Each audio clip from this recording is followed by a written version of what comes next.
Saya dulu punya seorang kiai yang begitu dekat, walaupun saya tidak berguru kepada beliau.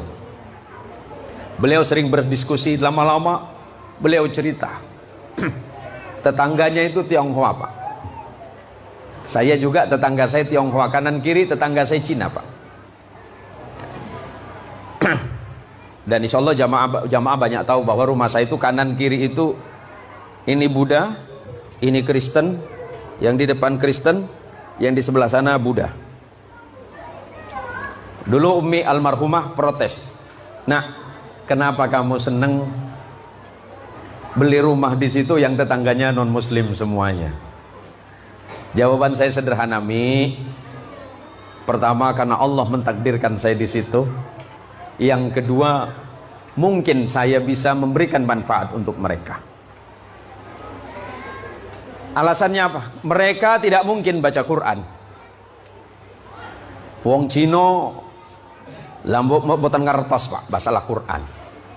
Gak mungkin mereka baca Quran, gak mungkin mereka itu baca hadis. Tapi yang mereka baca adalah saya. Sebagai seorang muslim pasti dia membaca saya.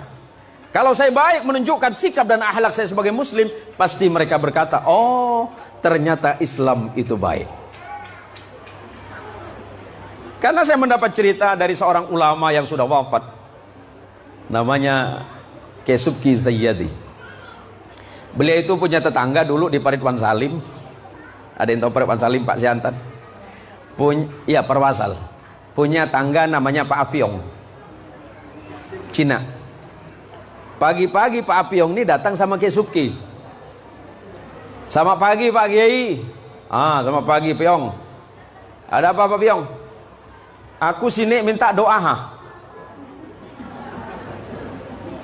"Minta doa apa?" "Doa cepat kaya." Kata Pak Kiai, "Kita beda Tuhan." "Tak apa, Tuhan aku tak baik, siapa tahu Tuhan Pak Kiai baik." Semoga Allah merahmati Kiai Subki. Jadi macam mana lah? Terserah Pak Kiai lah, yang penting aku kaya. Kau dulu kan kaya, Yong. Itulah Tuhan aku tak baik. Dulu aku kaya, uang aku banyak, toko aku banyak. Sekarang aku jadi bangkrut. Jadi macam mana lah? Minta doa lah. Kiai Subki bilang, "Udahlah Yong, kalau kau mau, yakin, bacalah Fatihah. Bapak banyak, kau baca 1000.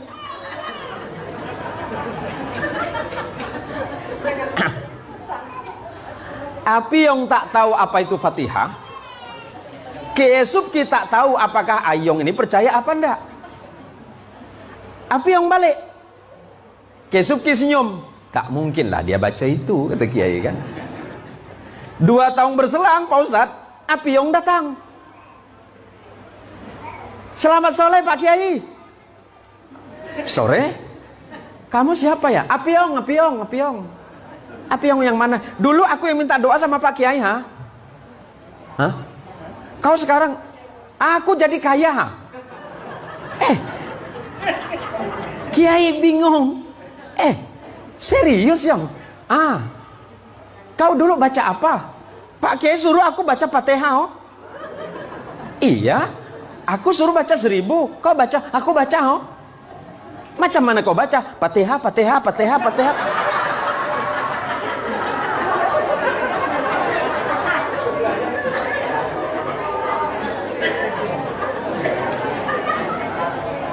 Kaget Kiai.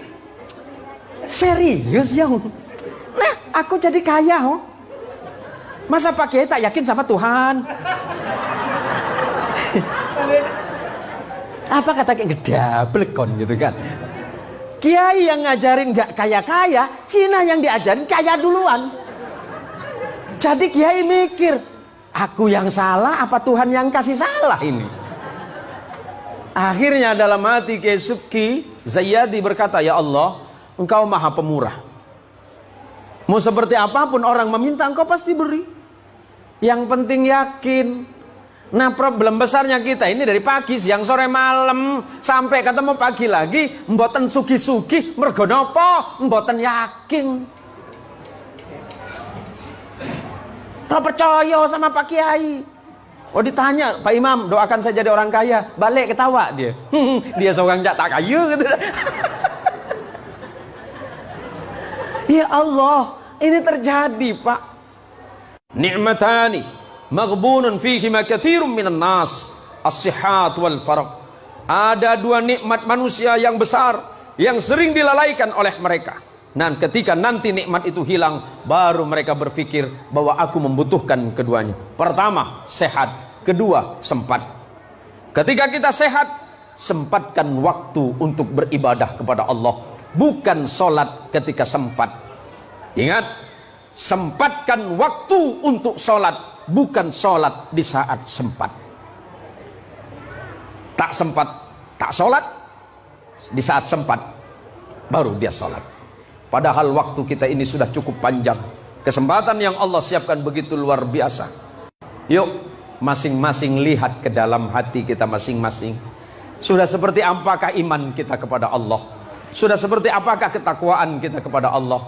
Dan sudah seperti apakah sabar kita di sisi Allah? Dan seperti apakah rasa syukur kita di hadapan Allah?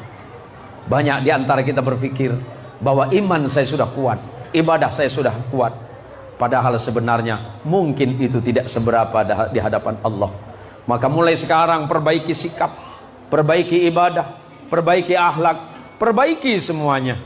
Maka insya Allah, Allah akan memperbaiki hidup kita. Walaupun harta kita tidak banyak, walaupun hidup kita sederhana, rumah kita bukan rumah gedong, rumah kita tidak sebagus istana, mungkin rumah kita beratap dari daun sagu. Kemudian papannya terbuat dari dinding yang biasa, lantainya terbuat dari papan yang AC-nya 25 jam. Sebab kalau rumah lantai papan itu AC-nya 25 jam, Pak. Tapi dia bersyukur, alhamdulillah Allah, walaupun saya seperti ini saya bahagia ya Allah. Matur suwun, terima kasih Engkau telah menyiapkan aku rezeki yang sehat. Sebab kalau sehat nanti banyak orang akan membeli kesehatan, tapi ternyata mereka tidak mampu membeli kesehatan. Padahal ketika sehat dia tidak menyempatkan diri untuk dekat kepada Allah. Yang sering kita temukan adalah ketika kita sholat gak yakin kalau kita sedang berhadapan dengan Allah. Padahal yang Allah sebutkan dalam Quran, alladzina yadhunnuna annakum mulaqu rabbihim wa annakum ilaihi raji'un. Orang yang sholat madhep saking Gusti Allah itu yakin, Allahu Akbar. Hatinya berkata, ya Allah, aku tidak melihatmu, tapi Engkau sedang melihatku. Aku tidak mendengarmu, tapi Engkau mendengarku, ya Allah. Tunduk kepada Allah. Nek kulo kali jenengan sholat, Pak, mulai dari takbir sampai salam, enggak ada satupun yang ingat Allah. Allahu Akbar, Bismillahirrahmanirrahim. Warung tak laku, jualan tak habis, ya Allah. Yang jualan ayam di pasar ngeluh, ayam naik, ya Allah. Tak ada satupun orang lewat nanya, Pak Kades, Ar-Rahmanir-Rahim. Anggaran tahun ini ya Allah seret betul, ya Allah. Persoalannya apa? Hatinya nggak nyambung. Kalau hatinya sudah nyambung kepada Allah, dia memiliki keyakinan Allah melihatku, aku tidak melihat Allah. Allah mendengarku, aku tidak mendengar Allah. Apapun yang aku ucapkan Allah tahu. Kadang-kadang kita ini sebelum sholat problemnya banyak. Problem yang banyak di luar sholat, dibawalah ke sholat. Sama dengan ibu-ibu yang kehilangan dompet. Ibu yang kehilangan dompet sebaiknya nggak usah datang sama dukun. Dukun itu suka bohong. Tapi ibu sholat insya Allah ketemu dalam sholat. Dompet yang hilang, Allahu Akbar, alhamdulillahi rabbil alamin, Ar-Rahmanir-Rahim, Maliki yaumiddin. Mulai merayau pikiran, tadi aku dari pasar, mampir mana ya? Oh, akhirnya dompet ketemu waktu waladhdallin. Di mana? Aku taruh di atas lemari. Persoalan hidup dibawa dalam sholat. Bagaimana Allah akan mengeluarkan kita dari persoalan? Nah sekarang kita belajar saja bahwa dari awal takbir sampai akhir salam kita belajar khusyuk. Apa itu khusyuk? Yang penuh dengan ketenangan, penuh dengan ketawadhuan, penuh dengan kerendah hatian kepada Allah.